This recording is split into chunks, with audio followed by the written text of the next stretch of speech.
Ganito karami ang kinakain ng mga baboy ko sa umaga.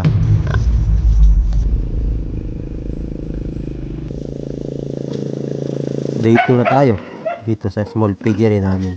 Unang ginagawa namin tuwing umaga, feeding time.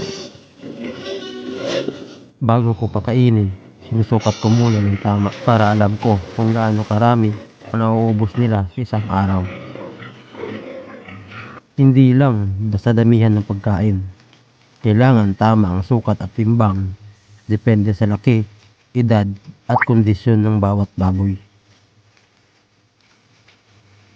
Ang isang adult size na baboy ay kumukonsumo ng 2.5 kilos na feed kada araw. Kasabay ng pagpapakain, sinecheck din namin ang tubig, kalinisan ng kulungan at kung normal ba ang kilos ng bawat baboy. I-follow nyo ako para mapanood nyo ang day 3 ng aming small piggery journey.